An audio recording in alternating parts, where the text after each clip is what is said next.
agora com o professor Cosme Márcio, com o tema moral espírita. Cosme dispensaria a apresentação a rigor, porque todos aqui o conhecemos o seu trabalho, mas temos também os internautas que nos acompanham e, eventualmente, alguém que pela primeira vez vai conhecer e ouvir o Cosme Márcio. Físico pela Universidade Federal do Rio de Janeiro, mestre e doutor em Filosofia da Ciência e Lógica, vencedor do Prêmio Moinho Santista em Lógica Matemática. Cosme é idealizador do IDEAC, Cosme é escritor, palestrante, estudioso do Espiritismo, fala mais de 30, mas eu acho que há mais de 40, quase 50 anos, pelo menos, o Cosme se dedica. E nos trouxe esse verdadeiro presente, revolucionário, que é a plataforma kardecpedia.com, entre várias outras plataformas e projetos que estão à disposição daqueles que nos interessamos e amamos a obra e o pensamento de Allan Kardec. Com vocês, nosso querido amigo Cosme Márcio.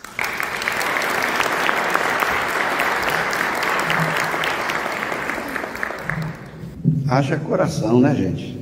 Que alegria estarmos aqui e, ao mesmo tempo, já com saudade, né? A gente está encerrando esse evento em que tivemos a oportunidade de nos abraçarmos, de assistirmos belas conferências dos amigos queridos aí que vieram de vários lugares apresentando aí os seus estudos. Aprendemos muito, com o Silvio, com o Alexander, com o Adair Ribeiro, com o nosso Carlos Sete, que eu brinco o número, Até contei para o Carlos Sete que quando estudava na Unicamp tínhamos um matemático, sobrenome Sete, e uma professora de lógica da Unicamp. Um belo dia ela conta uma história que esse matemático liga para a casa dela, querendo falar com ela, e então a filha atende e grita assim para a mãe: mãe, tem um número querendo falar com a senhora.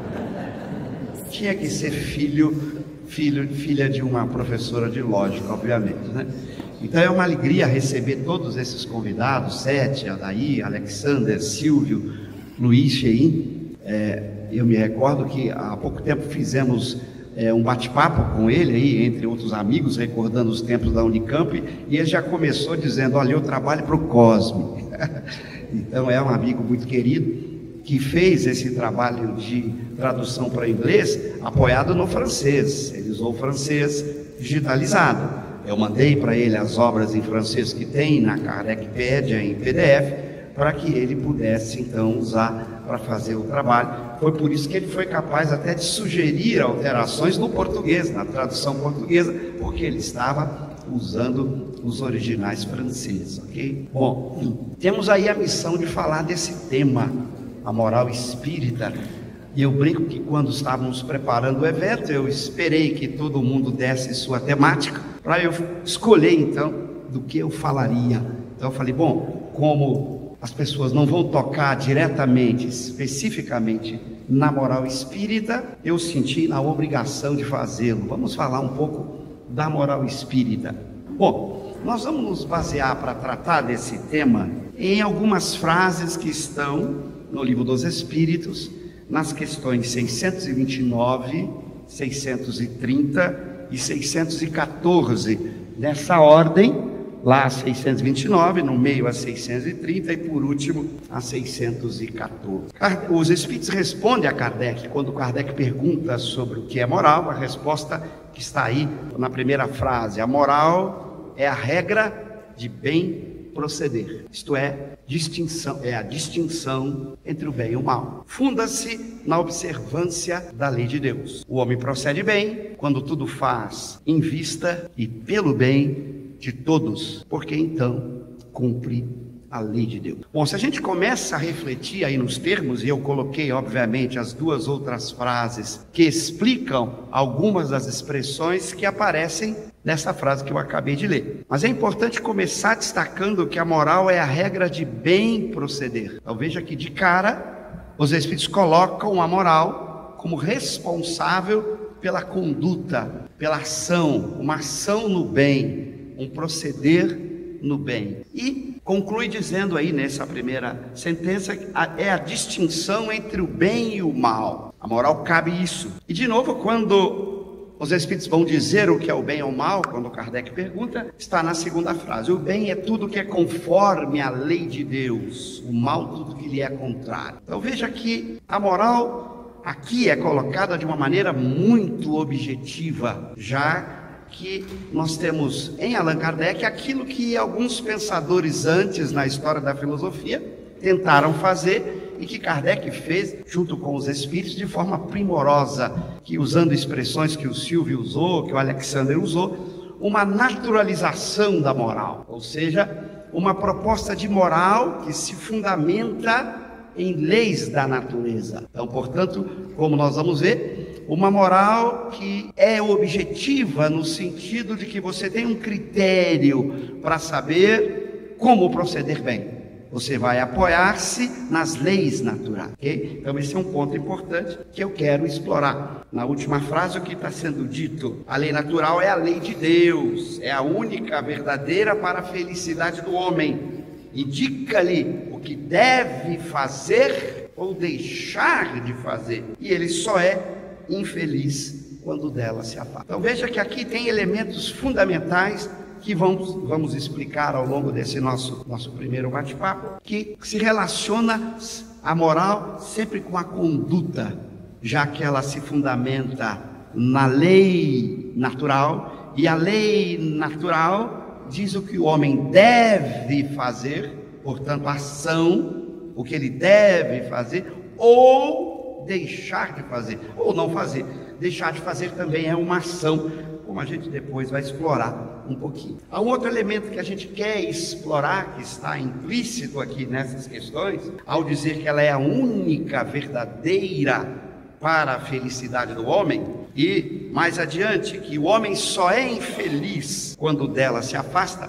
Nós vamos explorar daqui a pouco uma ideia de felicidade, que também tem certa objetividade. Embora a felicidade seja um estado interior, nós vamos pegar essa expressão para falar numa verdadeira felicidade. O que seria essa verdadeira felicidade? Então esses são dois pontos que a gente quer atacar aqui, né? Primeiro, a ideia de moral como ação, isso é fundamental. A moral estabelece o que o homem, já que ela usa a lei natural, o que o homem deve fazer ou deixar de fazer. Esse é o ponto, é a regra de bem proceder, portanto, daquilo que ele deve fazer. E por outro lado, como a moral se relaciona com a felicidade. Isto é algo muito importante. Então esses são itens que eu quero explorar. Essas três fases serviram apenas para provocação daquilo que nós vamos explorar. Nós vamos fazer aqui uma espécie de análise do que está presente aqui. Alguns elementos presentes nessas três frases que vão nos ajudar a entender o que é a moral espírita. Bom, primeiro ponto, a gente viu quando nas frases anteriores, recordando, se fala que a lei natural é a lei de Deus, a gente tem o que a gente chama em filosofia de um conceito metafísico de lei natural. A lei natural é a lei de Deus, eterna e imutável como o próprio Deus. Então esse conceito metafísico significa que para estudar a lei natural eu tenho um pressuposto, que é a existência de Deus. Ela é a lei de Deus, okay? E a gente diz que isso é um conceito metafísico, mas tem um conceito epistemológico que nós vamos encontrar também na obra de Kardec de forma implícita, que a gente destacou aqui nas minhas palavras. O que seria então a lei natural? Princípios ou leis que podem ser descobertos pela razão a partir do conhecimento da natureza em geral e da natureza material e espiritual do homem. Nós vamos encontrar isso nas questões 617, quando Kardec vai colocar a divisão da lei natural em dois grupos: a lei natural que trata da matéria bruta, as leis físicas estudadas pelas ciências, e quando se trata do homem enquanto ser espiritual, as chamadas leis morais, que ele vai dizer que abarca tudo aquilo que diz respeito ao homem considerado em si mesmo e nas suas relações com Deus e com os seus semelhantes. E ele vai dizer, contendo as regras da vida do corpo, já que o homem tem um corpo, e as regras da vida da alma. É por isso, quando Kardec vai apresentar as leis morais, depois que ele apresenta no primeiro capítulo o que é a lei moral. O primeiro capítulo exatamente trata das características da lei natural. Ele vai então apresentar nas leis morais, leis que diz respeito ao corpo. Por exemplo, lei de conservação, lei de destruição, já que isso não diz respeito ao espírito como ser fora de um corpo biológico, mas como homem, espírito encarnado, já que o corpo necessita de conservação, e no processo de conservação de um corpo acaba havendo também destruição. Então, o cuidado de Kardec de propor leis morais para o homem, espírito encarnado, e não apenas para o espírito fora do corpo. Claro que muitas dessas leis morais, porque são leis naturais, também tratam do espírito, da conduta, do comportamento do espírito, seja encarnado, seja desencarnado. Bom, esse conceito epistemológico é muito importante. E esses dois conceitos se ligam de uma forma especial, que eu tento aqui justificar. Se a lei natural é a lei de Deus, o que é Deus para o Espiritismo? Deus é a inteligência suprema, causa primária de todas as coisas. Quando você coloca Deus como uma inteligência suprema, e quando você coloca o espírito, o homem, como um ser inteligente, você cria necessariamente uma vinculação entre o conceito metafísico de lei natural, que é a lei de Deus, e o conceito epistemológico, que a razão busca pelo conhecimento da natureza, conhecer e formular essas leis naturais. Por quê? Porque se Deus é uma inteligência e nós somos inteligentes, significa que a natureza criada por Deus, Ele é o Criador, pode ser compreendida por uma inteligência, já que foi uma inteligência que as elaborou, que construiu essa natureza segundo leis que eu possa conhecer. Então, por isso que eu coloco aqui que o conceito metafísico, de alguma forma, serve de fundamento para o próprio conceito epistemológico. Ou seja, se eu aceito Deus como uma inteligência suprema, eu compreendo, porque eu posso pensar que um ser inteligente, nós espíritos, sejamos capazes de conhecer essas leis naturais por investigação da natureza em geral, ou da natureza material e espiritual, eu seja capaz de conhecer essas leis, de aprender com a natureza, porque elas foram feitas também por um ser inteligente. Então, eu tenho dentro do Espiritismo uma ligação entre os dois conceitos, e ambos aparecem. O primeiro na definição direta de que a lei natural é a lei de Deus, e o segundo de forma indireta, quando, por exemplo, os Espíritos dizem a Kardec o que eu destaquei aqui: estando as leis divinas escritas no livro da natureza, possível foi ao homem conhecê-las, logo que as quis procurar. Então, os Espíritos deixam claro que o homem pode conhecer as leis naturais, porque esse é o papel da razão quando estuda a natureza em geral ou estuda a natureza material e espiritual do homem. A grande diferença aqui é que a natureza espiritual do homem, que o homem é uma alma imortal, não apenas um corpo, mas é uma alma estando no corpo, é a grande contribuição do Espiritismo para as leis morais, como leis naturais. Porque antes do Espiritismo já existia uma visão de ética ou de moral apoiada em leis naturais. Não foi o Espiritismo ou Kardec que criou essa vertente. Aliás, como eu mostro no meu livro sobre as leis naturais, na modernidade tem vários filósofos retomando a discussão de uma ética, de uma moral apoiada em lei natural. Portanto, uma moral num certo sentido absoluta, mesmo de materialistas. Vários filósofos materialistas que defendem uma moral que não é relativa à cultura, não é relativa à época, porque é uma moral que se apoia em leis naturais. E, portanto, num certo sentido, elas têm uma fundamentação, um fundamento em leis naturais que podem ser alcançadas pela razão. Portanto, elas não variam de cultura para cultura, já que a razão é universal, já que a razão não pertence a essa ou aquela cultura, a esta ou aquela época, mas é essa capacidade do ser inteligente de, investigando a natureza, formular leis ou princípios morais que orientam o homem, indica o que ele deve fazer ou deixar de fazer. Então, Kardec e os Espíritos não foram originais ao propor uma moral baseada em leis naturais, porque isso já existia antes. Mas o que tinha feito antes, olhava o homem de uma forma bem incompleta, não tão completa quanto o Espiritismo nos mostra, porque ele foi capaz de explicar com muito mais detalhes o que é a alma, como ela vive, como ela interage com o homem, a vida após a morte. Então, a moral baseada em lei natural do Espiritismo é muito mais abrangente, porque ela não deixou de lado nenhuma das dimensões fundamentais do homem. Então, esse é um primeiro ponto. Nós temos um conceito metafísico que é fundamental, que é a ideia de lei natural, lei de Deus, porque o Espiritismo coloca a existência de Deus de uma forma especial. E como Kardec vai dizer alguns textos, e a gente vai aprender dentro do Espiritismo, o Espiritismo chega a Deus diferente dos filósofos tradicionais. Descartes tentou provar a existência de Deus, São Tomás de Aquino por meios de argumentos, depois veio Kant dizendo, olha, não dá, esses argumentos contra ou a favor da existência de Deus podem todos ser rebatidos, porque não seria possível provar pela razão que Deus existe ou que Deus não existe. Então, colocando a existência de Deus algo como não alcançável por meios de argumentos racionais. Claro que Kardec e os Espíritos não iam seguir esse caminho, o caminho que Descartes seguiu, porque o Kant já havia demonstrado as dificuldades de estabelecer a prova da existência de Deus apenas pelo uso da razão, da lógica. Kardec e os Espíritos seguiram um caminho da ciência muito diferente. Primeiro você estabelece a existência da alma. A alma então é colocada a partir dos fenômenos espíritas, usando aquilo que Peirce chama de argumento habitutivo, o argumento da melhor hipótese. Quando você olha o conjunto de fenômenos espíritas, a melhor hipótese explicativa de todos eles é a existência da alma. A ciência procede assim o tempo inteiro, trabalhando sempre com a melhor hipótese.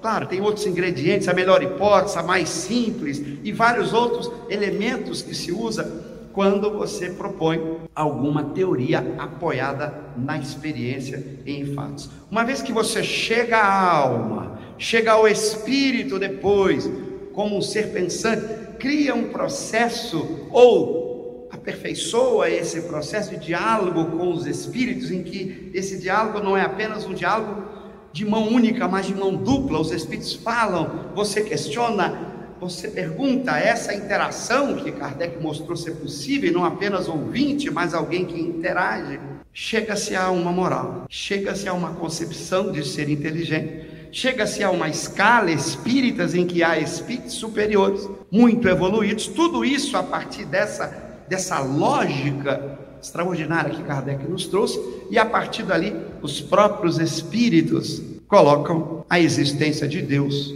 como uma lei natural. E se você argumenta filosoficamente, você percebe que no momento em que tem uma alma, um ser inteligente e uma moral, faz todo o sentido que tem um Deus. Porque, como o próprio Kardec vai dizer, se existisse Deus para governar apenas a matéria, não faria nenhum sentido pensar numa ideia de Deus.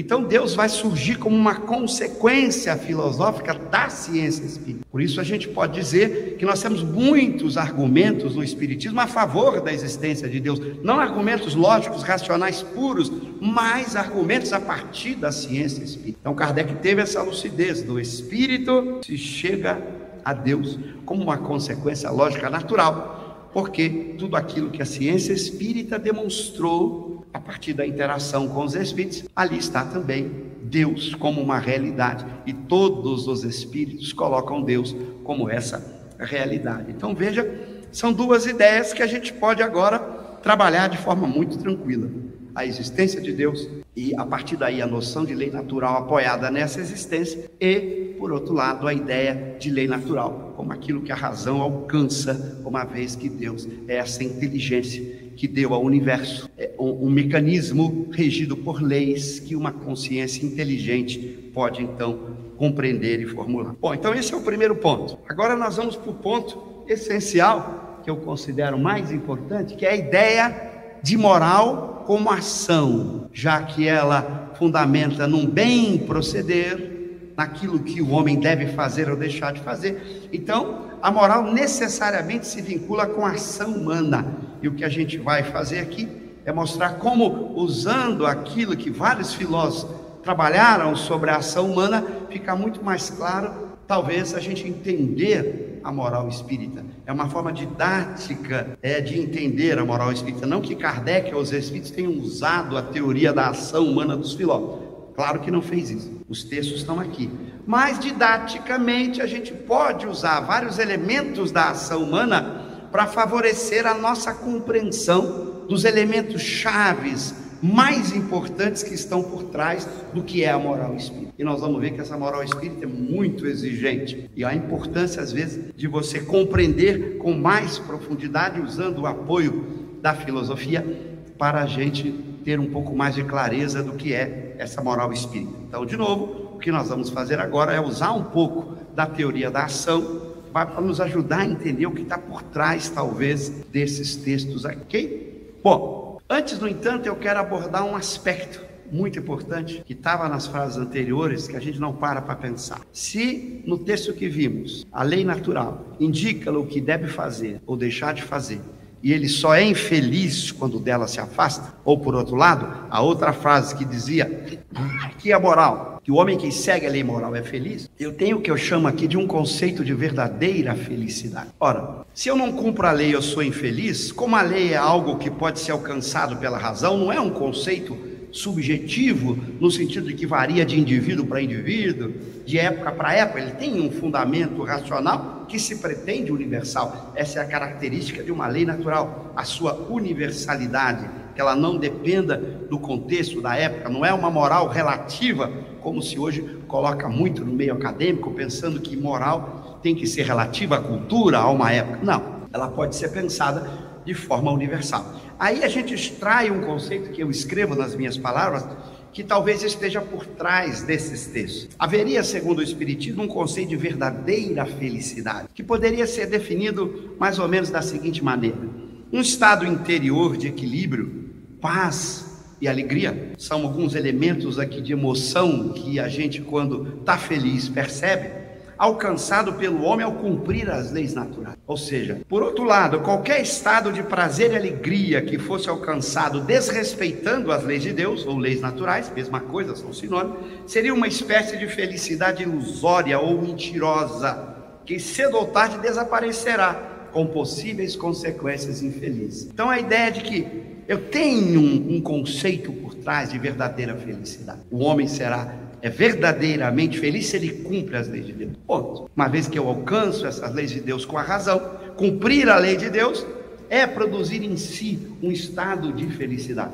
Então não se confunde com as alegrias passageiras, que muitas vezes geram consciência de culpa, remorso, porque você alcançou aquela alegria, aquele prazer, mas desrespeitando as leis naturais. Então, veja que o Espiritismo propõe um conceito para a gente pensar. Se eu estou feliz desrespeitando as leis naturais, cuidado. Ou se eu tenho esse sentimento de prazer e de alegria, dessa felicidade ilusória, eu estou chamando aqui de felicidade ilusória, porque a minha consciência me cobra de algo que eu fiz, que minha ação para viver esse estado não respeitou leis naturais. Então, por esta visão, eu me preparo para esse estado ilusório. Não é a verdadeira felicidade. Cedo ou tarde eu vou descobrir isso, eu vou perceber que ao me afastar da lei de Deus, eu fui infeliz. O homem só é infeliz quando dela se afasta. Embora nesta felicidade ilusória, subjetiva, particular, o indivíduo pode dizer: não, eu estou muito feliz, eu tenho saúde, eu tenho tudo que eu quero. Então, aqui nós temos um conceito de verdadeira felicidade que nos faz meditar. Eu tenho cumprido as leis naturais? Lembrando, leis naturais são todas elas, que agora a gente vai explorar um pouco mais. Mas eu quero que vocês reflitam na importância de se pensar nesta felicidade verdadeira, para que a gente não viva as ilusões de uma felicidade, ou de um prazer, ou de uma alegria passageira, e que muitas vezes traz escondido uma consciência de culpa, de remorso, daquele que não está cumprindo a lei de Deus. Bom, feito esse parêntese aqui, vale agora a gente entrar um pouco mais nesta lei moral, a partir daquilo que vários teóricos da ação humana colocam quando estudam a ação humana há muito tempo. E eu escolhi aqui colocar pelo menos 3 ingredientes que estão presentes quando você vai estudar a ação humana. Quando você olha uma ação qualquer que você faz, por exemplo, eu vou beber água. Então agora eu tenho um fim, uma finalidade, um objetivo. Toda ação tem um fim, tem uma finalidade, tem um objetivo. Por exemplo, eu vou beber água. Então o meu fim agora é beber água. Bom, os motivos que podem me levar a isso pode ser uma necessidade biológica. No caso da água, eu estou com sede. Eu tenho uma necessidade que produziu um desejo, que me fez então traçar um objetivo. Eu quero beber água. Eu quero mesmo. Bom, a partir daí eu procurei meios para executar este fim. Bom, alguém já tinha me trazido aqui um copo d'água. Foi fácil aqui eu encontrar um meio de realizar o meu objetivo. Tinha aqui um copo d'água, eu movi pelo meu desejo, pela minha vontade, o meu corpo obedeceu, eu fui lá, peguei o copo d'água, tomei. Então eu utilizei vários meios para chegar a um fim, a um objetivo. Toda ação humana pode ser vista com esses elementos. É sempre uma ação para execução de um objetivo por meio de meios que você escolhe, motivados por vários elementos. Você pode ter como motivo um desejo, um prazer, um interesse qualquer, uma paixão. Vários elementos interiores do homem vão lhe dar o motivo para escolher determinados objetivos e realizar a ação. Então, isso faz parte de todas as teorias da ação humana que vem desde Aristóteles. Mas são elementos muito curiosos, porque a gente não consegue pensar numa ação que esses elementos não estejam presentes, segundo vários filósofos. Tente fazer esse exercício. O que é uma ação que não envolva objetivo e que não tenha meios para conquistar, e que você não busque meios para alcançar aquele objetivo. Mesmo as ações mentais. Suponhamos que vocês quisessem refutar o que eu estou dizendo. Você já está escolhendo como objetivo refutar o que o Cosme falou. E aí você ia achar os meios, os argumentos para refutar o que eu falei. Ou seja, você acabou agindo ao tentar refutar que talvez uma ação não tenha objetivos e se encontre meios para atingir esses objetivos. Segundo alguns pensadores, esse é um axioma da ação humana. Toda ação voluntária, não confundir com movimentos involuntários que o corpo pode fazer, ou que no estado de não controle do corpo você pode executar certos movimentos, mas a ação voluntária, aquela que a vontade participou, ela tem sempre esses componentes. Um fim, um objetivo que eu quero alcançar com a ação, os meios que eu procuro que vão me levar àqueles fins e os motivos que eu tenho para escolher aqueles fins e executar a ação, ok? Eu agora estou executando a ação de falar, né? Eu posso também executar a ação de pensar. O verbo é muito importante do ponto de vista gramatical dentro dessa estrutura, já que você usa verbo exatamente para significar uma ação. Então esse é o conceito de ação humana, que a gente resume aqui. O homem, ao agir, determina os meios para atingir os fins escolhidos, quaisquer que sejam os fins escolhidos, e os motivos racionais, sentimentais ou qualquer outro que o levaram a escolher seus fins e a agir. Então esses três componentes são essenciais para a gente entender a ação humana, e eles estão presentes em qualquer ação humana. Ok? Bom, mas o que tem a ver a moral com isso? Bom, se a moral é regra que me diz como eu devo bem proceder, é regra sobre a ação, como deve ser a minha conduta, já que ela se apoia em leis naturais, que também me diz o que eu devo fazer ou deixar de fazer. Então, faz todo sentido tentar compreender essas regras que me dizem o que eu devo ou não devo fazer a partir do próprio conceito de ação, já que elas envolvem o próprio conceito de ação. Bom, aí nós podemos fazer aqui a seguinte especulação. Se eu tenho uma ação moral, que também é chamada ação moral virtuosa, quais seriam os componentes dessa ação se eu usasse esse esquema?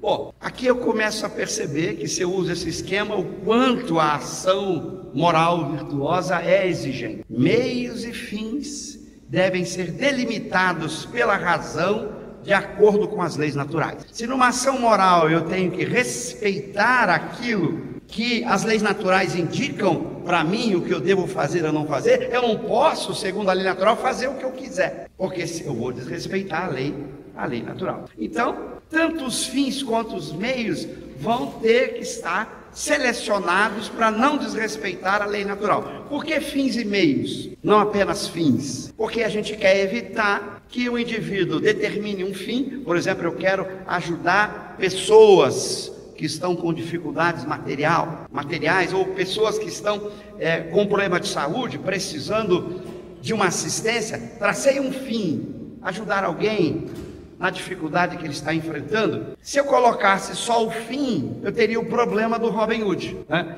Que para atender a um povo necessitado vai lá e rouba dos ricos. O meio que ele usa para atingir aquele fim. Então, para evitar isso, que não seria considerado uma ação justa, porque a ação, para ser justa, Kardec vai caracterizar a justiça lá em uma das suas leis morais, na 10ª lei. A ação, para ser justa, ela tem que respeitar os direitos de todos. Eu não posso, para atender alguém, desrespeitar o direito de outro. Eu não posso usar um meio para alcançar aquele fim, se este meio viola as leis naturais. Então veja, eu tenho um primeiro ponto de muita exigência para uma ação moral ou virtuosa. Eu preciso primeiro usar a razão para dizer, olha, eu quero atingir esses fins, quaisquer que sejam os fins, eu posso ter escolhido esse fim por algum motivo, mas esse fim não pode ser algo que vá contra a lei natural. Por exemplo, eu não posso escolher como um fim roubar o bem de outro, porque esse fim diz respeito ao direito de propriedade. Se a propriedade dele é legítima,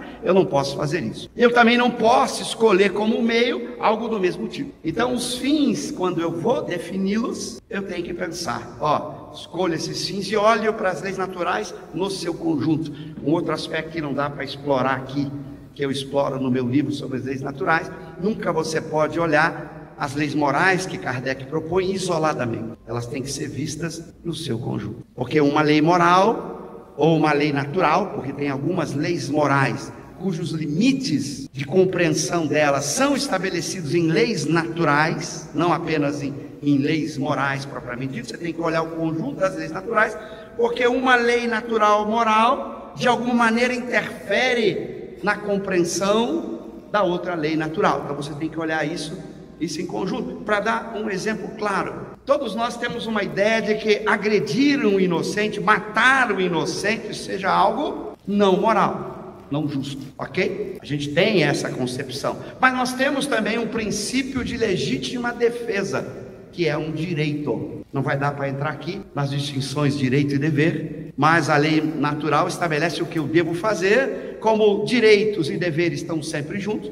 há também direitos. Então você imagina a situação: eu não devo agredir um inocente, mas eu tenho também legítima defesa, como um direito. Como você concilia isso? Veja o exemplo que Kardec dá em O Livro dos Espíritos, no caso do aborto, que é justificado por um direito de legítima defesa quando a criança está pondo verdadeiramente em risco a vida da mãe. O que diz os Espíritos? É preferível o quê? Olha que ele diz, é preferível o quê? Porque é direito, não é dever. Isso é uma distinção muito importante que eu explico no meu livro. Se a pessoa quiser abrir mão do direito de legítima defesa, é dela. E tem mães que abriram.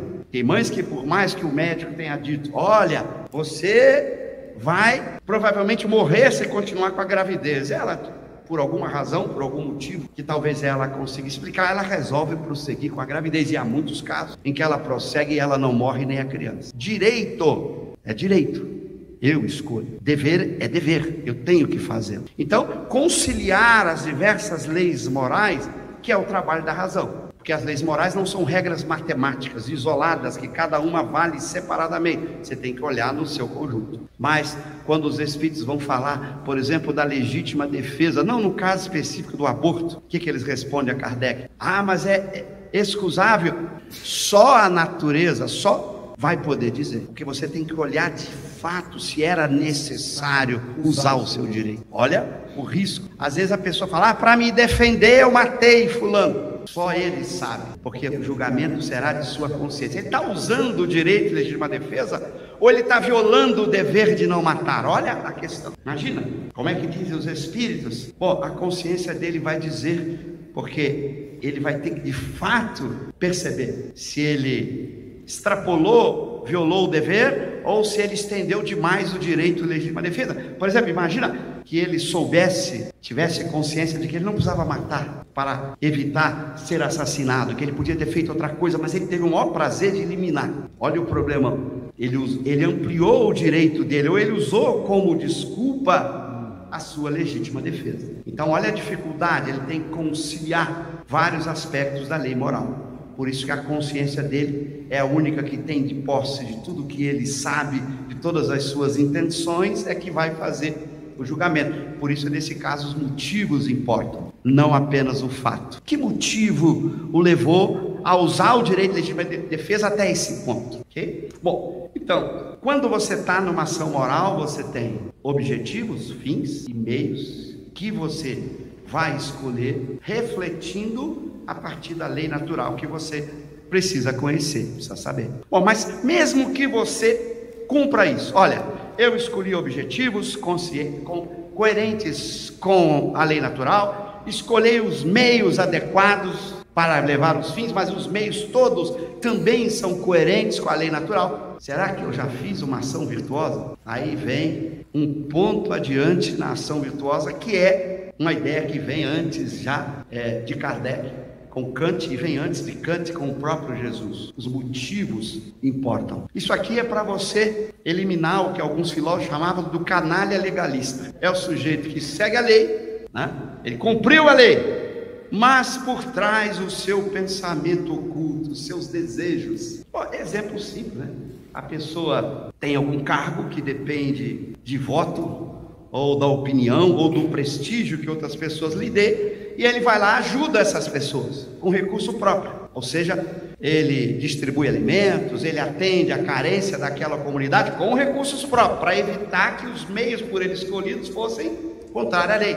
Ele não usou o roubo, a corrupção para fazer, ele usou recursos próprios adquiridos legitimamente. Então ele está de acordo, está coerente com a lei natural nos meios. Vou usar os meus recursos que eu consegui, com o meu trabalho honesto, e vou usar esses recursos a benefício das pessoas que precisam. Então ele cumpriu fins e meios coerentes ou consistentes com as leis naturais, mas lá no fundo ele está fazendo aquilo que vai ter uma seleção, uma eleição, vai ter alguma coisa que ele precisa da aprovação daquela comunidade. A consciência dele, os motivos que o levou a escolher aqueles fins e os meios, não foi o bem em si, os motivos foi do chamado interesse pessoal. Ele pensou nele, o que ele ia ganhar com isso. E o Kant vai usar uma expressão que a maioria aqui que estuda Kant conhece.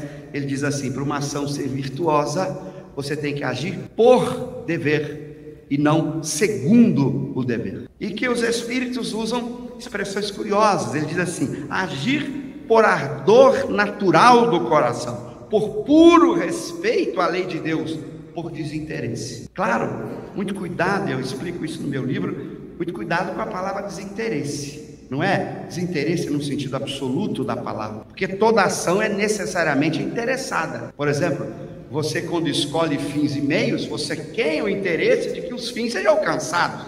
Então não é a noção de interesse em geral, lato, é a noção de interesse pessoal, do que eu vou ganhar ou deixar de perder com aquela ação. Então é uma noção de desinteresse específica. Você tem o interesse de alcançar os fins, ótimo, mas não foi motivado a agir por isso. Você agiu pelo bem, você agiu não para ganhar alguma coisa, para deixar de perder, você agiu pelo bem em si. Você queria respeitar a lei de Deus, ou como diz o cara, por puro dever, a tal ponto que o Kant usa uma expressão curiosa: se alguém lhe perguntasse por que você fez aquilo, você deveria se sentir ofendido. Imagina que uma pessoa pergunta para você assim: por que você é honesto?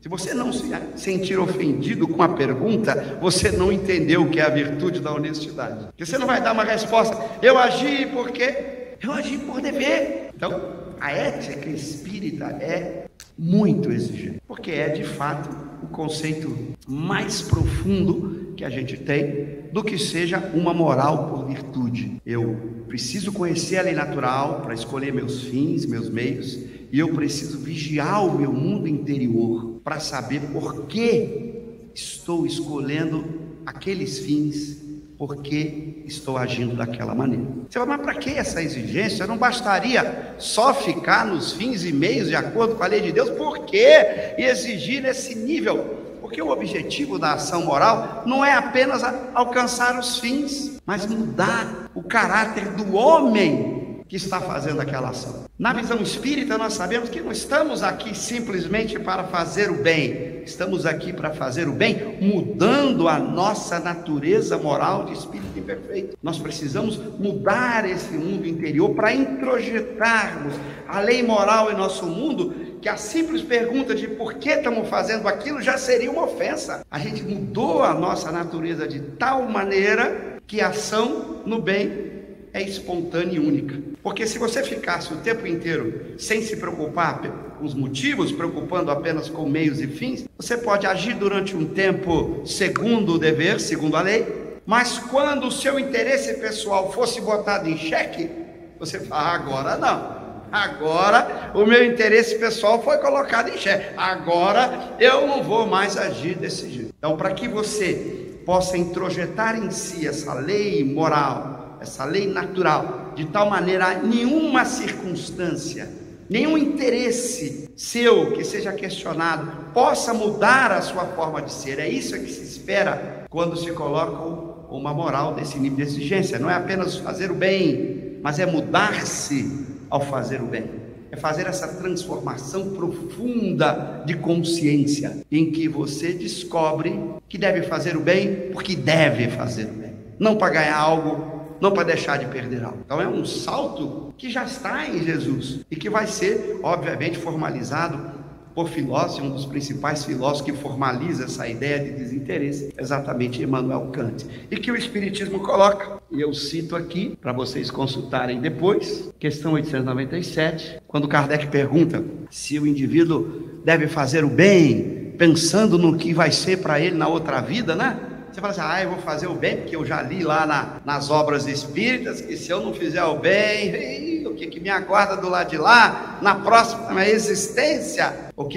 Eu não botei a pergunta, porque é longa, mas estou dizendo qual é a pergunta, e os espíritos respondem, o bem deve ser feito caritativamente, isto é, com desinteresse. Claro que é o desinteresse do interesse pessoal, porque Kardec vai mais adiante nessa pergunta, ele escreve mais 2 itens, em que ele está preocupado, mais o indivíduo que se esforça, pensando que ele tem que progredir, que ele tem que avançar, ele não pode então fazer o bem pensando no seu progresso, na sua evolução. Isso é outra coisa.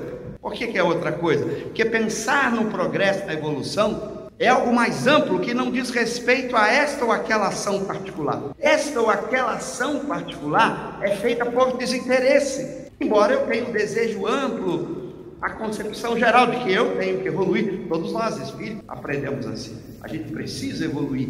Mas naquela ação particular, o que me motivou? Foi o dever, foi fazer o bem, foi realizar por dever. Não interessa que eu perca, não interessa que eu não ganhe nada. Você não foi motivado pelo ganho pessoal nesta ou naquela ação, se você está praticando uma ação virtuosa, embora você possa ter um desejo mais amplo de progresso, de evolução, mas esse desejo não é o que determinou aquela ação específica. O que determinou aquela ação específica para que ela seja virtuosa foi o seu senso de dever, a sua capacidade de reconhecer que não há outro caminho senão cumprir a lei de Deus, porque este é o único caminho, e eu estou consciente disso, introjetei a lei em mim, e a lei agora faz parte de minha própria natureza. Então, veja que nós temos aí um objetivo com a moral espírita muito mais amplo, que não é apenas o objetivo de fazer o bem, mas da própria transformação moral. Por isso que Kardec vai, e o Shein citou muito bem no começo,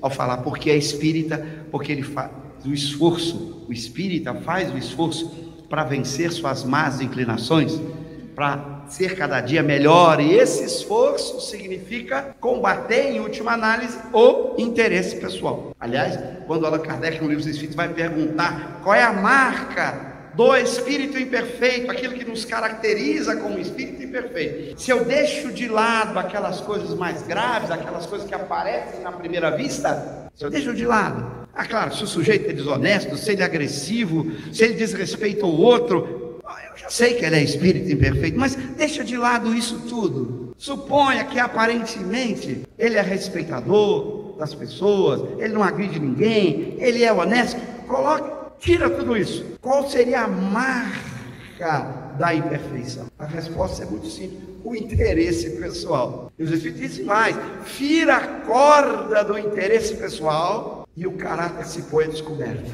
Na hora que você fere o interesse, é que aparecem as unhas do urso que estava ali escondido. Ele estava, para a sociedade, era um homem bom, justo, porque ainda não tinha passado pela prova do interesse pessoal. Tira o interesse pessoal dele, aí você vai ver o que aparece, se for espírito imperfeito. Como o nosso objetivo é dar o salto na escala para espírito bom, não tendo mais desejo do mal, eu preciso ir praticando o desinteresse. E é claro, gente, que a gente tem que pensar que a ação moral se conquista fazendo inicialmente o bem pelo interesse. Não há nenhum problema nisso. Você começa fazendo pelo interesse. É natural o espírito imperfeito. Estou falando do espírito imperfeito, que já conquistou esse egoísmo, esse interesse pessoal. Para ele mudar-se para um espírito bom, é um processo em que ele começa pelo interesse pessoal. É muito natural isso. Ele diz assim: eu vou fazer tal coisa porque eu quero mudar, eu vou me esforçar. Eu sinto que quando eu faço lá alguma coisa, eu estou pensando em mim, tenho interesse pessoal. Ele vai fazendo, até que em algum momento, se ele deixar aberta a sua capacidade de perceber, ele vai então aprendendo a fazer por ardor natural do coração. Mas ele começou fazendo por interesse. Então ninguém está dizendo que a gente não deve fazer o bem, escolher fins e meios no bem, e só vou poder fazer se o meu motivo for o ardor natural do coração. Claro, aí nós estamos perdidos, que aí não vai nunca ser virtuoso, porque eu já não tenho o ardor natural do coração. Os espíritos bons fazem o bem por ardor natural do coração, nós não somos ainda. Então você começa primeiro aprendendo como colocar fins e meios dentro da coerência das leis naturais e praticando. O sujeito quer praticar solidariedade humana, aí ele se oferece para um trabalho social, seja numa ONG, seja numa casa espírita, porque ele tem na cabeça dele o interesse: se eu fizer isso, eu estou doente, estou com alguma doença, alguém recomendou que o bem, fazer o bem é bom para melhorar. Ele fala: quem sabe eu fazendo lá, se for então na casa espírita, os espíritos vão me ajudar, eu devo ficar curado. Quantas pessoas que a gente conhece quando lida em casa espírita, no movimento, isso é muito natural. A pessoa escolhe trabalhar, fazer aquela atividade junto a quem está necessitado, às vezes pensando isso: eu estava doente, é melhor eu vir para o centro espírita. Algum mal nisso? Nenhum mal, ela está fazendo bem. Não confunda, ela está fazendo bem, não está fazendo mal, mas ela não está sendo virtuosa, que é diferente. Então, essa pessoa está agindo errado. Não, está agindo certo, ela está buscando fazer o bem, mas ainda está pensando em ser curada, em melhorar seus problemas, está pensando ainda em, quem sabe, após a morte ela vai para um lugar melhor. Ela está agindo por interesse pessoal, mas ela está usando fins e meios coerentemente com a lei. É assim que se começa. O espírito imperfeito começa assim, até que ela está lá ajudando. Vamos supor que sejam crianças, pessoas, ela está ali, ela se envolve, ela está ali um dia, dois, um mês, ano, dois, daqui a pouco ela começa a sentir algo especial. Ela esquece da própria doença, ela esquece do que o levou para lá, e daqui a pouco, se você disser para ela: pare de fazer, eu vou parar nunca, isso aqui é a minha vida. Já esqueceu se estava doente ou não, se ficou curado ou não, para ela não interessa mais. Se ela vai para uma vida melhor após a morte, não interessa mais. Nada disso passa pela sua cabeça, porque ela desenvolveu esse amor incondicional. A palavra incondicional quer dizer isso, não é um amor por condição. Ela conquistou essa habilidade de aprender que servir em si é algo extraordinário. Ganhar ou perder não importa mais. Então veja, ela começa pelo caminho do interesse, mas ela chega no caminho do desinteresse, ela vai virar virtuosa. Então é um processo para nós espíritos imperfeitos, até que a gente dê esse salto. Então a ação moral veio para o homem. Eu costumo dizer que o Livro dos Espíritos foi produzido para nós espíritos imperfeitos, não para os espíritos bons da escala espírita. Esses já introjetaram a lei dentro deles. E eu me recordo, eu já contei isso algumas vezes, que eu falava isso, e um amigo muito querido, que não pôde estar aqui presente, levantou-se da plateia quando eu falava, dizendo: Cosme, por favor, repita a frase. Eu falei: o Livro dos Espíritos, nós estávamos num seminário sobre o Livro dos Espíritos. O Livro dos Espíritos foi escrito para espírito imperfeito, para nós. Aí ele: não foi escrito para espírito bom. Eu falei: então o que eu estou fazendo aqui? Ele levantou e foi embora.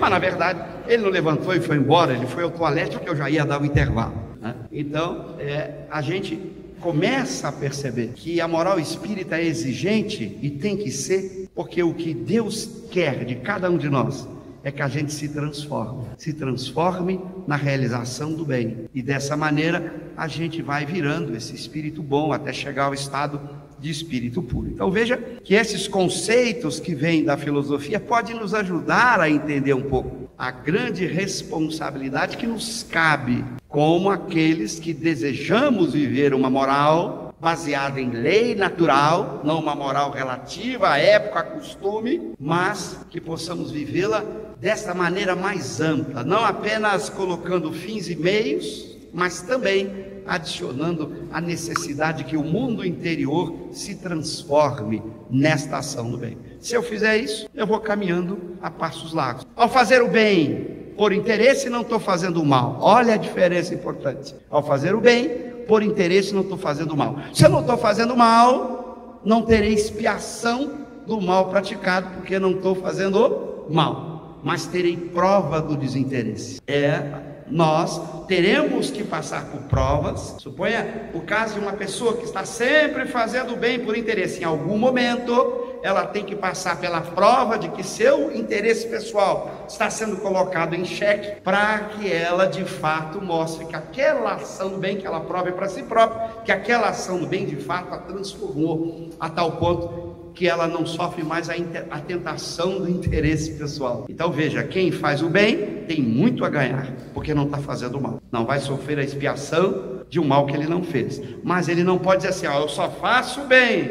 Calma. E o passo seguinte? Esse passo seguinte, que ela em algum momento vai ter que dar, porque vai surgir a prova do interesse pessoal. E aí, se ela fez o bem apenas presa aos seus interesses, ela vai ser reprovada na prova. E corre o risco de, ao ser reprovada na prova, fazer o mal, porque ela não se transformou. Muito cuidado. Kardec vai observar que quando nós avaliamos, por exemplo, o princípio da não retrogradação da alma, que ele discute na Revista Espírita, e quando um leitor pergunta para ele, Nero, imperador romano, poderia numa vida anterior não ter feito mal nenhum? E ele, ao fazer a pergunta, Kardec, ele já bota as intenções dele, dizendo, se ele não fez mal nenhum numa vida anterior, não haveria retrogradação dele na vida em que ele foi Nero? Porque ele não fez mal nenhum. Aí encara como Nero. Não preciso contar o que Nero fez. Além de botar fogo em Roma e culpar os cristãos, ele matou todos aqueles que eram contra ele, até membros da própria família. Então veja a pergunta inteligente. Nero poderia numa vida anterior não ter feito mal nenhum, e neste caso ele não teria regredido? Kardec responde, poderia não ter feito mal nenhum, e no entanto não regrediu. Mas como? Basta ser um canalha legalista, como eu falei aqui. Você imagina? Basta a gente pensar uma situação, imagina que Nero numa vida anterior tenha sido uma pessoa sem poder nenhum, uma pessoa medrosa, franzina, com dificuldades físicas, sem recursos, e que tem um medo danado de ir para a cadeia, de ser preso por uma má conduta, e faz todo o esforço para ficar dentro daquilo ali que a sociedade coloca. Aí você fala, bom, mas por que ele não botou tudo aquilo para fora naquela encarnação? Porque não teve talvez oportunidade, condições, como vai dizer Kardec. Ele não sabe as condições, as oportunidades que se colocaram na existência anterior, que fez com que várias paixões dele o bloqueassem. Paixão do medo, paixão da vergonha de ser pego, e ele foi bloqueando. Essas paixões ajudaram ele a não fazer certas coisas.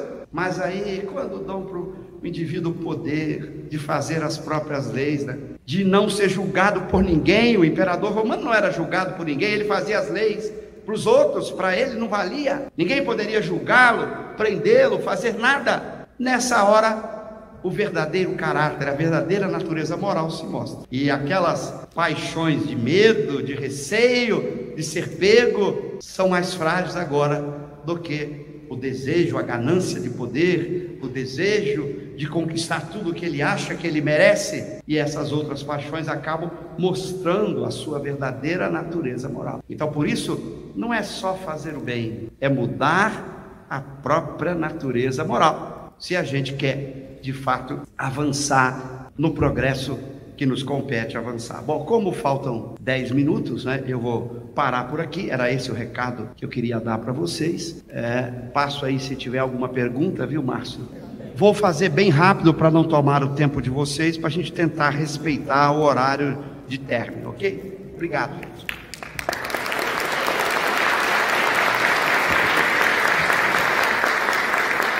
Então vamos começar por uma fácil. Para Kant, em seu texto que é o Esclarecimento, no qual o mesmo defende a maioridade do ser humano seria o desenvolvimento da moral, quando dizemos, como Maquiavel, que os fins justificam os meios. Muito boa essa pergunta. Eu esqueci, acabei de falar nisso. Quando você olha o esquema da ação moral, claro que os fins justificam os meios. O que justificaria os meios se não os fins? Mas muito cuidado. A palavra justificar aí significa explicar e não tornar justo do ponto de vista moral. As palavras têm muitos significados, a gente não se dá conta às vezes disso. Aliás, Kardec fala isso logo no começo do Livro dos Espíritos. Tem que prestar atenção. Claro que o que justificaria os fins? O que explicaria os fins? Se não os meios. Você perguntar, por que você abaixou aqui, pegou o copo para beber água? E são os meios. Por quê? Qual a explicação? Porque eu estava com sede, eu tracei como objetivo beber água. Então os meios, os fins, justificam os meios, explicam os meios, dão as razões por que os meios foram escolhidos, mas não tornam o meio justo do ponto de vista moral. Olha como as palavras geram, às vezes, choque de compreensão. Então, a gente diz, os fins justificam os meios na ação, no sentido de explicar, de me dar as razões por que os meios foram escolhidos para atingir aquele fim. Claro, porque se eu quero beber água, e ao invés de pegar o copo, pego o meu celular, esse fim não justificou esse meio.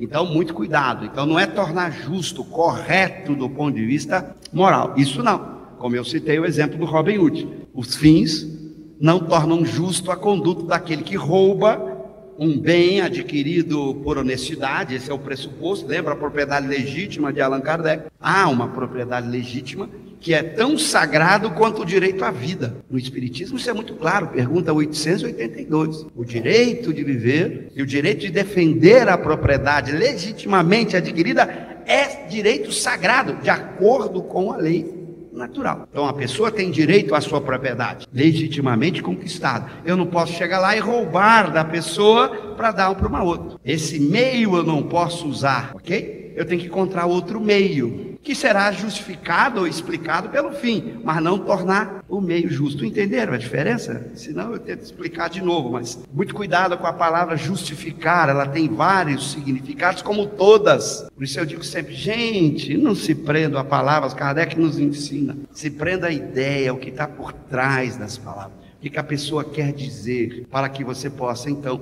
emitir a sua opinião, ok? Esta agora é do nosso querido Adair Cosme. É muito interessante que existe um manuscrito datado de 5 de março de 1865, de uma evocação do Espírito de Verdade, sobre qual deveria ser o novo nome para a imitação do Evangelho segundo o Espiritismo. A sugestão do Espírito de Verdade foi a moral do Evangelho segundo o Espiritismo. Sabemos que Kardec não aceitou essa sugestão. Você teria uma hipótese? Muito boa. A minha hipótese seria que é a mesma coisa. Talvez Kardec, para simplificar, preferia um título mais curto, né? Lembra que a responsabilidade desses assuntos era sempre de Kardec. Ele ouvia sugestões e tomava a decisão, já que era um assunto de como funciona o mercado humano, né? O mercado até de livros, né? Você dizer a moral segundo o Espiritismo ou o Evangelho segundo o Espiritismo já está implícito no próprio conceito de que o Espírito de Verdade é Jesus, de que aquela seria uma proposta moral, né? Que o Evangelho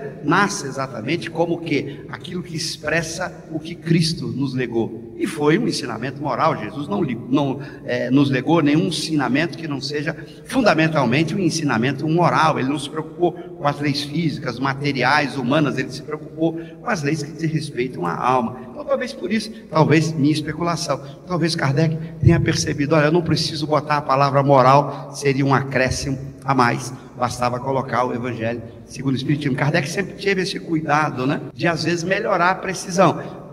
Não sei se foi o Silvio que citou, a mensagem de Vicente de Paulo da revista, foi do Evangelho. Acho que o Silvio não comentou, mas eu aproveito para comentar, que Kardec não apenas alterou várias frases. Eu tenho uma palestra em que eu mostro cada frase alterada e por que, no meu entender, Kardec tinha que fazer alteração, porque tem frases equivocadas.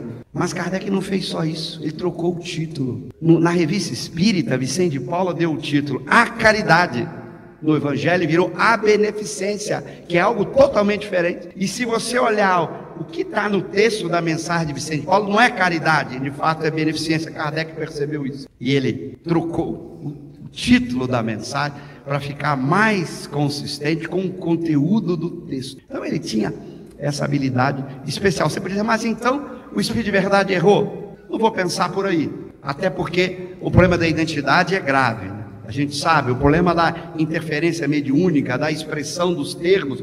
Veja, vamos pegar algumas mensagens do Espírito de Verdade que Kardec altera, ok? Tem algumas que ele faz alteração. A mais conhecida, que a gente sabe de cor, venho como outrora, os transviados filhos de Israel, trazer-vos a verdade, dissipar as trevas, escutai-me, o Espiritismo, como foi linda a mensagem, já fiz várias palestras dela. Se você pega essa mensagem no livro dos médiuns, lá no capítulo das dissertações espíritas, que lá está assinada Jesus, e no Evangelho está assinado Espírito de Verdade, compara para ver as alterações que Kardec fez. Por quê? Processo mediúnico, todos nós sabemos o que é. Processo mediúnico tem sempre interferência de 2 pontos.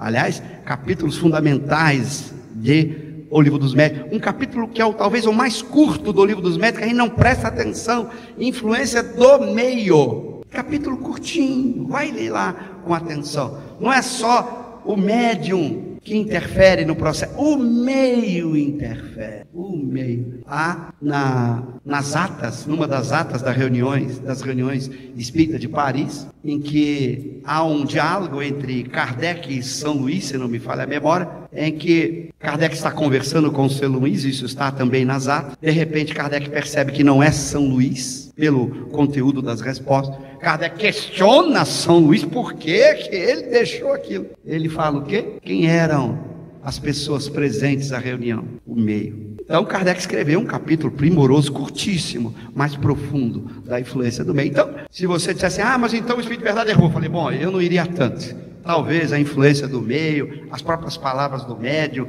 e Kardec depois pensou bem e falou, olha, eu acho que o Espírito de Verdade quer dizer o Evangelho segundo o Espiritismo, vou tirar a palavra moral, ou ele tomou a decisão por conta própria, para o que importa, ok? Mas minha sugestão, talvez porque na visão espírita, não na visão de outras pessoas, significaria a mesma coisa, ok? Se o espírita não estivesse satisfeito, que fosse procurar outro, Allan Kardec. Procura outro. A boa conduta forçada pela sociedade, pelas instituições, como por exemplo câmeras em todos os lugares, radares, é um meio para melhorar o homem pelo hábito forçado? Esse é um problema gravíssimo que a gente tem que parar para pensar, né?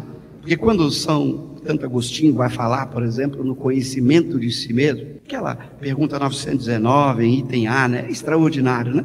Ele vai dizer frases assim que a gente tem que pensar. Ele diz assim, se Deus lhe chamasse agora, teria vergonha de alguém? Imagina. O que ele quer dizer com isso? A ação virtuosa é sempre pública. Eu não tenho que temer ser exposto se eu sou virtuoso. Por quê? Porque é uma ação que você faria uma vez, repetiria 10 vezes, 20 vezes.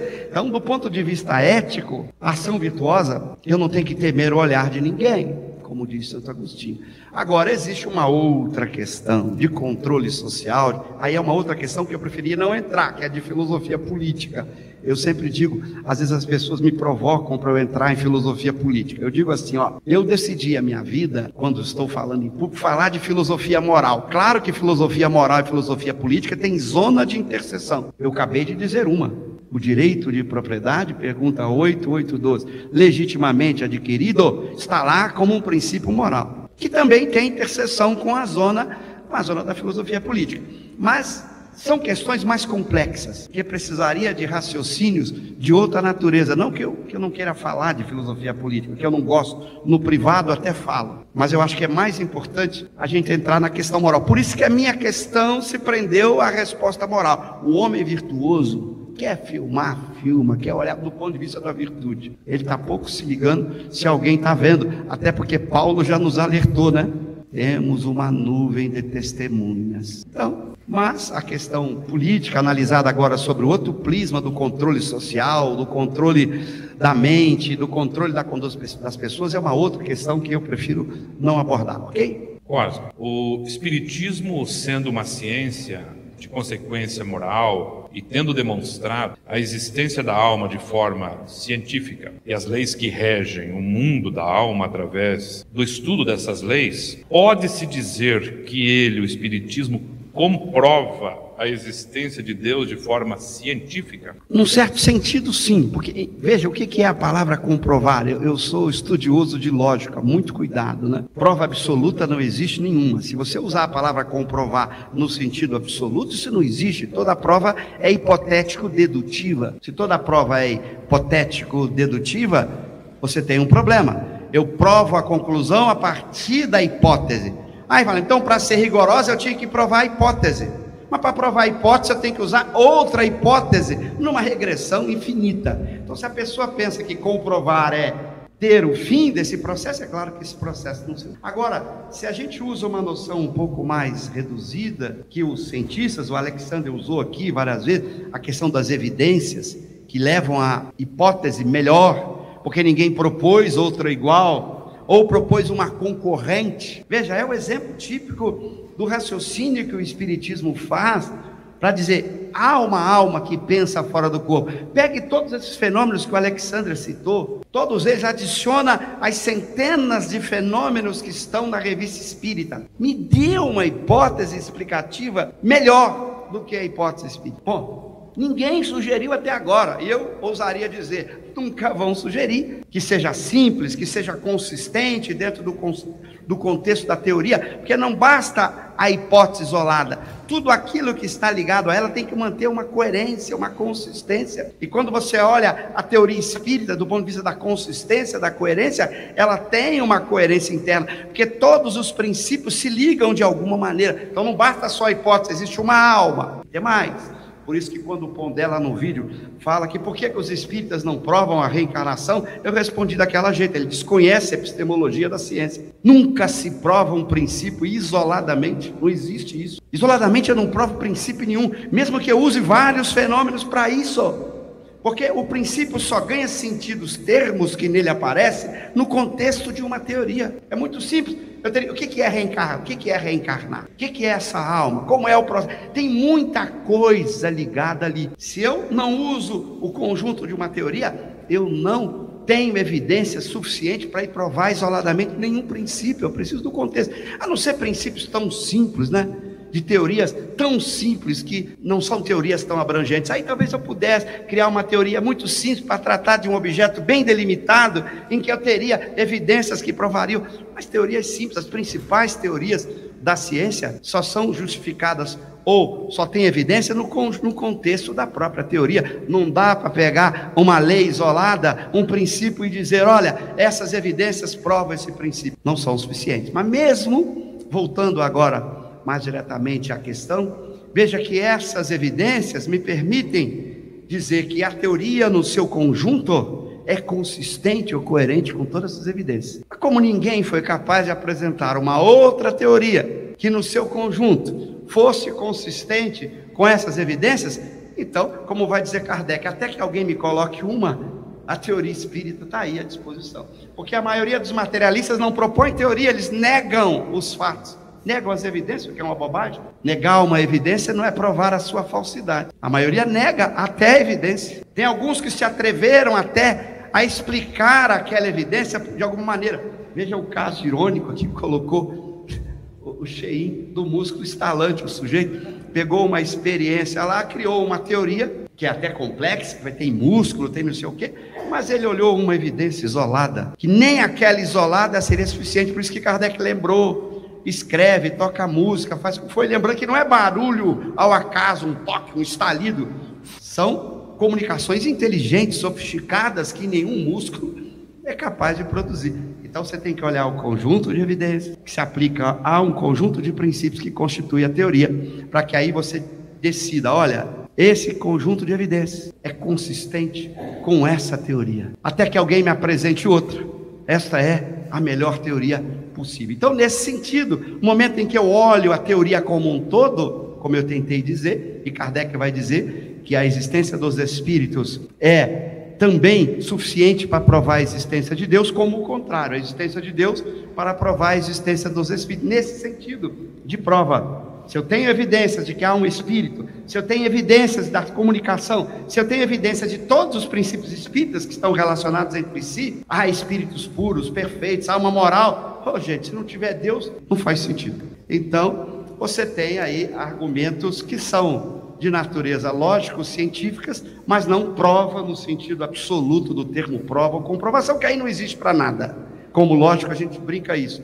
Me dê a tese que eu construo o argumento, ok? Podemos fazer um paralelo que o dever, segundo o espírito Lázaro, seria o interesse pessoal, entendendo que só o realizando seremos felizes, ao passo que a resignação seria a internalização das leis naturais. Acho que estão tudo relacionado. Para que fazer outra? Essa aí já vai tomar um tempo danado, mas tudo bem. Mas tem perguntas aqui boas. O senhor, professor, conceituou a verdadeira felicidade como um estado interior de equilíbrio, de paz e alegria, alcançado pelo cumprimento da lei natural. Compreende-se que seja assim para os bons espíritos. Porém, o espírito imperfeito, que sofre com as suas imperfeições no mundo íntimo, não sofre para praticar o bem? Como conciliar esse sofrimento para praticar o bem com a ideia de felicidade? Tá anotando eventualmente, né? Vocês não gostam do careca, né? Obrigado. Qual o limite entre o interesse pessoal e o real prejuízo pessoal na desistência de uma ação voltada para o bem? Exemplo, amar ao próximo como a si mesmo. Quando esse amor ao próximo redunda em desamor a mim, o que fazer? Aqui, amor como metáfora do bem, não em seu sentido real. Talvez. Tá bom, eu vou começar pela primeira, né? Não dá para entrar em todos os detalhes, teremos que pegar a mensagem do Lázaro, mas se você olhar bem a mensagem do Lázaro, ele coloca o dever como uma conquista da razão. Isso é um ponto fundamental, né? Por quê? Porque se é a razão que me permite conhecer as leis naturais e aquilo que eu devo ou não fazer se apoia nas leis naturais, é claro que a razão é fundamental nesse processo. Por isso a gente não pode abandonar a razão em nenhuma hipótese. Aliás, questão 75A de O Livro dos Espíritos. O que diz os Espíritos a Kardec? Quando Kardec pergunta, seria guia infalível a razão? Seria se não fosse falseada pela má educação, pelo orgulho, etc, etc. Então, a gente não pode abrir mão da razão, e o Lázaro está certo. O dever é um elemento em quando a razão está, de fato, reconhecendo a lei natural, ela se impõe nesse dever. Isso é uma coisa. Outra coisa é aquilo que Lázaro chama de, como é que foi a palavra que ele usou aí no texto? Resignação. Ou foi resignação que ele perguntou? Foi, Márcio? Foi resignação? Acho que foi no Lázaro, né? Porque o Lázaro tem uma mensagem de dever e ele trata também da... É isso. Ao passo que a resignação seria a internalização das leis naturais? Ok. Bom, eu vou até recomendar que eu tratei longamente dessa mensagem do Lázaro no meu livro, eu não lembro qual, viu? Se é Espíritos dos Homens, eu tratei longamente, foram muitas páginas sobre a resignação, tentando mostrar exatamente a ideia do Lázaro, quando ele diz que a obediência é o consentimento da razão, que tem a ver com o dever, e a resignação é o consentimento do coração. É quando o coração diz sim, né? Qual é a ideia disso? É o dizer sim espontâneo, porque eu já fui convencido pela razão. O resignado não é aquele que diz assim, eu estou aqui sofrendo, né? Mas, eu estou aguentando, mas lá no fundo ele tem revolta contra esse sofrimento, lá no fundo ele tem indignação, lá no fundo ele reprova, porque a razão dele ainda não mostrou para ele que não faz nenhum sentido. Se ele conhece a escolha de provas, que ele escolheu a existência de provas e expiações que ele está vivendo, que essa escolha foi feita porque é o caminho melhor para a sua transformação moral. Se ele reconhece que há um Deus, inteligência suprema, soberanamente justo e bom, isso é tudo razão, olhando as leis naturais, lei da escolha de prova, sobre a existência de Deus. Se ele tem todo esse raciocínio, dizer, revoltar-se, não aceitar, não faz nenhum sentido. E eu cito lá no livro a passagem do Monte de Oliveiras que o Espírito de Verdade cita em sua mensagem. A dor foi sagrada no Jardim das Oliveiras? Jesus, que sofre no Jardim das Oliveiras. O Jardim das Oliveiras marca o início do processo de sofrimento físico, quando ele vai ser acusado, preso. Como ele diz que a dor foi sagrada? E eu comento, bom, se ela é sagrada para ele, que não precisava da dor, porque não estava em prova nem expiação, mas reconhece o cumprimento da lei de Deus, que ele escolheu e sabia ao encarnar, porque ele sabia, tanto sabia que os profetas antes dele já noticiavam que ele passaria por aquilo, ele sabia o que passaria, ele escolheu aquele caminho, sabendo inclusive, vontade de Deus. Eu não faço a minha vontade, mas a vontade daquele que me enviou. Claro que, se para ele que não precisava sofrer a dor é sagrada, e pra gente que tem dívida pra caramba aí, pra gente nós vamos ter a coragem de dizer, não, para mim não é sagrado, não está de acordo com a lei. O sagrado significa da vontade de Deus, está coerente com a vontade de Deus. Seria algo absurdo. Então a resignação é essa capacidade de você reconhecer quando a razão está iluminada. Naturalmente o seu coração fica feliz, né? É quando você diz assim, Senhor, seja feita a sua vontade. Mas não é seja feita a sua vontade dizendo assim, mas só nas coisas boas, viu, Senhor? Seja feita a sua vontade. Ou como René Descartes, eu aqui estou floreando um pouco, misturando passagens de Descartes, quando ele diz assim, naquilo que dependa de você, seja virtuoso. Naquilo que não dependa, rejubile-se, alegre-se. Deus sabe o que faz. É a postura do resignado. Dependeu de mim? Seja virtuoso. Não dependeu? Eu às vezes brinco na minha palestra.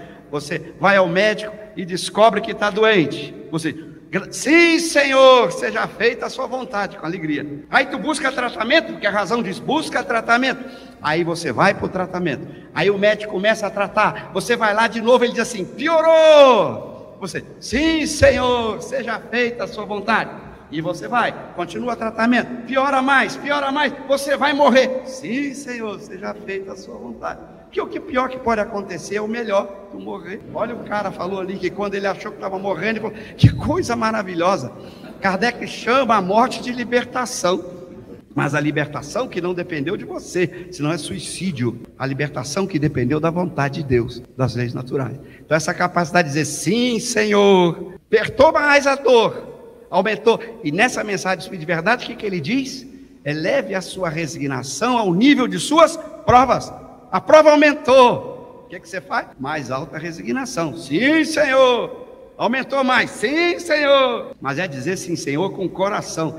Não é? Porque o Senhor consegue perceber os nossos pensamentos. Sentimentos são tipos de pensamento. Ele consegue saber o que nós estamos de fato sentindo. Então é um sim, Senhor, profundo, daquele que reconhece que Deus sabe o que faz. Isso é fácil falar e pregar, hein? Mas é claro, a gente sabe que no dia a dia é muito difícil ainda praticar a resignação, mas a gente vai treinando, né? Como é que você treina a prática? Está diante da dificuldade, diz, tá bom, vai melhorar, Deus sabe o que faz. Mesmo ali dentro, você estando com um pouco de revolta, um pouco de não aceitação, vai praticando, até que um dia você vai aprender a fazer como Descartes dizia, rejubile-se, alegre-se, Deus sabe o que faz. Ou seja resignado, qualquer que seja a sua prova. Márcio, eu acho que não dá mais. Tinha aquela assim, né, Cosme? Para os bons espíritos fazer o bem com ardor, é uma alegria, mas para a gente fazer o bem é igual assim, fazer regime, né?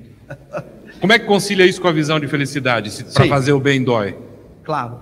O que eu estou pressupondo quando eu coloco essa definição? Que você cumpra as leis morais que estão previstas. Claro que eu não precisava acrescentar, eu acrescentei apenas para destaque, eu não precisava acrescentar a palavra virtuosa, bastava acrescentar cumprimento da lei, porque se eu vou na 10ª lei moral, que segundo os Espíritos resume todas as outras, a lei de justiça, de amor e caridade, é claro que ali já pressupõe, como Kardec coloca, que para eu praticar a lei natural tem que ser caridoso, e a caridade já tem em si o desinteresse. Claro que eu não procurei ali naquela definição pegar todos os detalhes da preciosidade técnica do texto, mas eu nem precisava dentro do Espiritismo colocar a palavra virtuosa, coloquei apenas para destacar didaticamente. Por quê? Porque se a lei de Deus se resume no mandamento maior, que segundo Kardec e os Espíritos estão na síntese da lei moral, que é a 10ª, ela resume todas as outras, e se lá está entre a lei de Deus a prática da caridade, e se a caridade é desinteressada, ou seja, eu só vou ser realmente cumprir a lei de Deus para ter a felicidade dentro de mim se eu praticar a caridade. Ou seja, sem caridade eu não consigo a felicidade. Então eu não procurei fazer esse destaque porque eu queria dar ênfase à questão do desinteresse, mas a caridade já é em si desinteresse, não tem caridade sem desinteresse, ok? Do mesmo jeito que não tem, eu mostro no meu livro, não tem amor sem ação, sem caridade. O amor ali não é sentimento, é amor virtude, que sempre envolve ação, não é simplesmente um sentimento, é mais que sentimento. Eu tento explicar um pouco mais isso no meu livro, espero que tenha respondido. Ele tem razão quando ele questiona a literalidade do texto, mas eu fiz apenas destaque do desinteresse, mas seguir a lei moral é seguir também a prática da caridade. Portanto, não tem jeito de você, só sendo um canalha legalista, ser feliz, não. Você vai precisar praticar a lei moral de justiça, amor e caridade, aí você exclui da felicidade o canalha legalista. Acho que era essa a intenção de quem perguntou, tentar me contrapor com um canalha legalista, ou seja, dar o exemplo de alguém que seria feliz porque pratica a lei, porque eu coloquei que para a felicidade teria que praticar a lei moral, mas claro, todas elas, inclusive a síntese de todas, que é a lei de justiça, amor e caridade, ok? Não sei se ajudei a pergunta, ok? Bom, gente...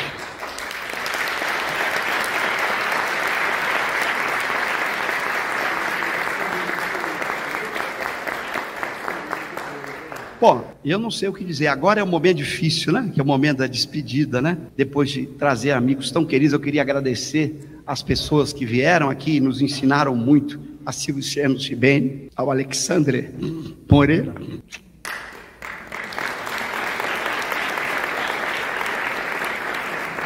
ao Carlos Sete, ao Adair, a Luiz Cheim,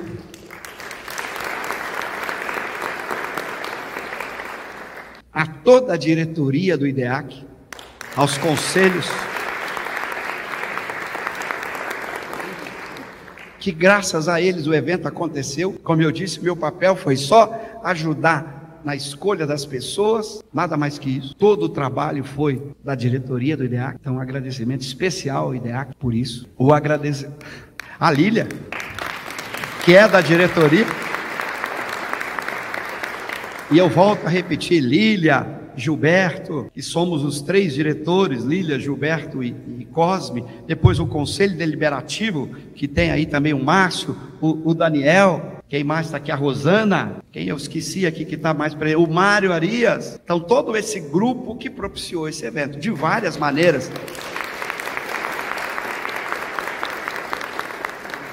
com ideias, e com recursos materiais. O evento foi de graça para vocês, mas não foi de graça para o IDEAC. E vários desses diretores botaram a mão no bolso. Então, agradecimento a eles, agradecimento a vocês agora, que nos acompanharam com uma paciência, já estão treinando a virtude da paciência, né? Ficaram aqui durante todo esse tempo, não foram embora, permaneceram juntos, mandaram perguntas inteligentíssimas. Então a vocês, muito carinho, muito obrigado por vocês existirem. O IDEAC existe porque vocês existem, porque Kardec existe. Então um agradecimento especial a Allan Kardec.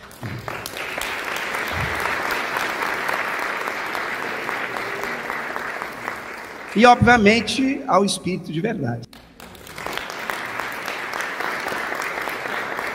Então, para encerrar, só nos resta agradecer a Deus. Vamos fazer isso? Deus, Pai de amor e bondade, não temos como agradecer-te, Senhor. Palavras não seriam suficientes. Permitistes que o Espírito de Verdade trouxesse até nós as suas leis morais há 2000 anos e que depois voltasse entre nós para que Allan Kardec e vários outros espíritos pudessem dar a sua parcela de contribuição para que o Espiritismo chegasse até nós, ensinando de maneira clara, rica e profunda o seu pensamento. Obrigado, Pai, por ter nos criado e por nos dar a oportunidade de estar vivendo neste período em que tivemos a grata satisfação de conhecermos o Espiritismo. Muito obrigado, Pai querido. Obrigado, Espírito de Verdade, nosso amado Mestre. Obrigado, Allan Kardec. Obrigado pela amizade. Obrigado por estarmos aqui. Obrigado por todos vocês que nos acompanham. Muito obrigado, muito obrigado.